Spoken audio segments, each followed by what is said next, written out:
This building served as, I think, a beacon for libraries across the state.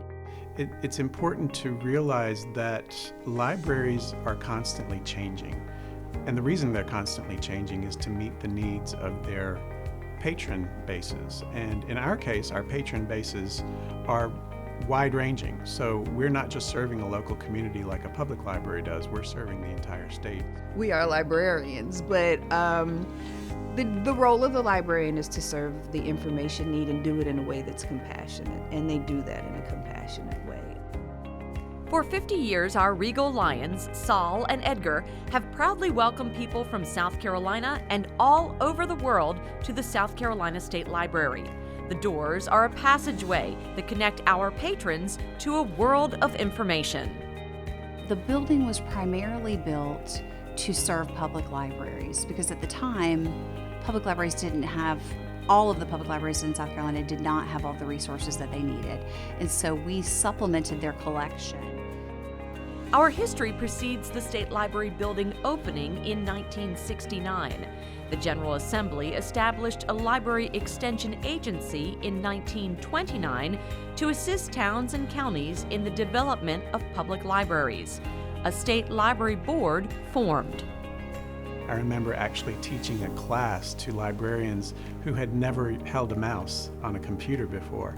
And a few actually picked it up and tried to click it like they were, using a TV remote, which was really, really fun. But being able to see all the kinds of changes in technology here at the State Library has been really fascinating because it has really changed the way we serve our patrons and has really changed the way that libraries serve their patrons statewide.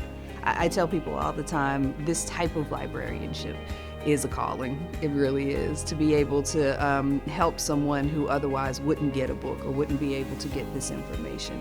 And then to also just be there for them as a human being. It's a special type of librarianship. Since becoming a state agency in 1969, the South Carolina State Library's primary focus is to provide for public library development, library service for state government agencies, and service for the blind and physically handicapped. We are working with disability services agencies all over the state as well as all over the country. And then the library now has an inclusive services division as well. So we do work with people who, or organizations and groups that serve people who have disabilities outside of the population that we serve. Equal access to information is extremely important to me, and it's important to libraries, but that DISCUS program, for example, helps to provide resources for kids in rural counties in South Carolina, Union, Allendale, Jasper County. Those resources are the same resources that children living here in Richland County have access to. That's a tremendous benefit to those children and to those families across the state. We're the state's library, so that means we're not only serving directly the customers, patrons, people who live in South Carolina, we're serving the libraries, we are serving K-12 schools, we are serving colleges and universities, we are, through our talking book services, serving directly those who are blind or visually impaired or physically handicapped. So we're the library's library here in South Carolina.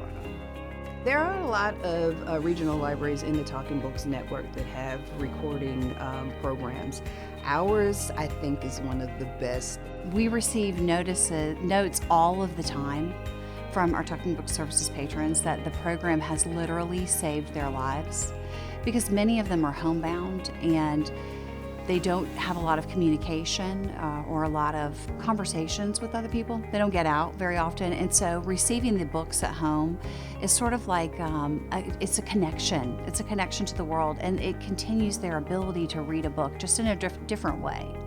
What makes South Carolina State Library unique is our ability to be innovative. SC Lens is a wonderful program that we have been able to initiate here in South Carolina, and it's a consortium of 20 counties, and it opens up the doors to more online resources. It opens up the doors to more of those SC Lens consortium library collections. So it really provides you with just a wealth of knowledge and access. an additional program that we've just started through Ellen Dunn, who is an employee of the State Library, and her wonderful, fantastic dog, Katie. So Katie and Ellen go around and visit schools, and they also visit nursing homes and assisted living facilities to read to children and or the people who live in the assisted living facility. We know that children who are struggling readers or reluctant readers often are more successful if they're reading to an animal instead of to a peer or to a teacher. There's a lot of pressure taken off if they're reading to somebody as wonderful and fantastic as Katie. We've also migrated to do other kinds of innovative programs that other states are able to take and borrow from.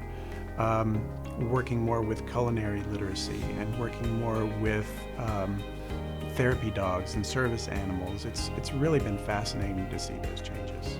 It's hard to know specifically what you're going to do in the future, but just an overarching theme and goal of ours is to be responsive to community needs and to the changing community.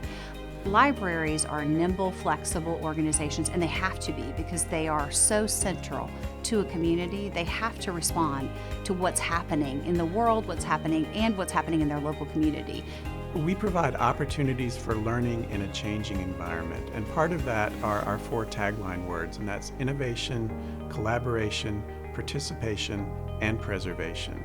And all of that fits well together so that we can serve the entire state of South Carolina.